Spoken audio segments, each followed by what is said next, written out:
Friends, this question is asked in the year 1994 in NEET exam from the chapter Motion in a Straight Line. A car accelerates from rest at a constant rate alpha for some time, after which it decelerates at a constant rate beta and comes to rest. If total time elapsed is t, the maximum velocity acquired by the car will be. Let us find out, students. Suppose the car starts from this point A, okay students, and up to this it accelerates, okay, with a rate alpha. And after reaching B, it decelerates till the point C with deceleration beta and comes to rest. So here initial velocity was 0, student. Here let the velocity be V, and here again the final velocity for this will be 0. The velocity here is 0. Suppose the time taken by the car to go from A to B students T1, and from B to C be T2. So what will be the total time, students? That will be T1 plus T2. Okay, student.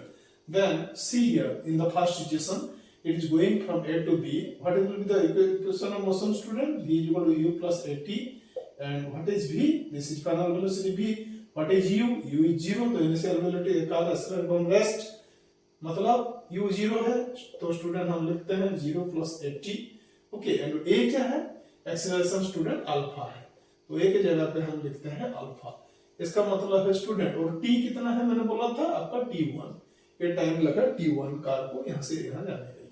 तो student ये बन गया V is equal to alpha T1, और T1 कितना है? T1 ये हो गया V by alpha.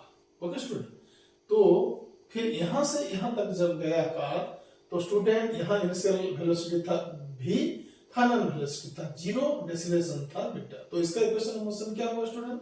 V equal to U plus AT, और यहाँ V जो फाइनल वेलोसिटी है 0 है, इनिशियल वेलोसिटी कितना है? V है, और डेसिलेशन. सो स्टूडेंट्स, जो सेकंड सिचुएशन है, ये car is going from B to C.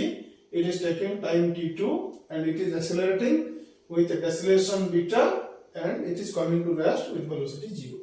So student, we can write the equation of motion is like this. V is equal to U plus AT will be, for the second situation क्या होगा students? V final velocity है 0, initial velocity कितना है? U है, initial velocity V है, और ये plus A के जगह पे हम लिखेंगे बीटा जो कि नेगेटिव है. Deceleration is negative acceleration student, और T कितना है? टाइम कितना? T2 है. Okay student. So V minus beta T2 is equal to 0, और वी में write T2 is equal to beta T2 is equal to V, और T2 is equal to students V by beta, और T1 कितना निकला था? V by alpha निकला था. So student, जो टोटल टाइम है यहाँ से यहाँ जाने के लिए T1 प्लस T2 होगा, और T होगा T1 प्लस T2.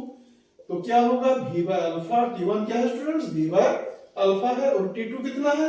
अब देखिए V बाय बीटा है, तो हम लिख लेते हैं V by alpha plus V by beta. So ये क्या होगा स्टूडेंट? V कॉमन ले जाते हैं, 1 bye alpha plus 1 by beta. तो स्टूडेंट्स इसको हम ऐसे लिख सकते हैं, V इंटू ये लिख लेते हैं अल्फा बीटा, ऊपर जाएगा बीटा प्लस अल्फा, और ये ऐसे भी लिख सकते हैं V alpha plus beta by alpha beta. Okay student, इसको अभी हम ऊपर लिख लेते हैं. यहाँ पे ये हमने जो निकाला अभी वेलोसिटी का जो फॉर्मूला, सॉरी टाइम का फॉर्मूला T का कितना निकाला हमने? V into alpha plus beta by alpha beta. So students, V क्या होगा? इस इक्वेशन से हमको V का मिल सकता है फॉर्मूला. V क्या होगा students? T alpha beta by alpha plus beta. ठीक है, ये नीचे जाने वाला है, और ये अल्फा बीटा ऊपर जाके मल्टीप्लाई हो जाएगा. तो स्टूडेंट ये कहाँ पे है? यहाँ पे है अल्फा बीटा T, वो alpha plus beta. So option D is correct students for this question.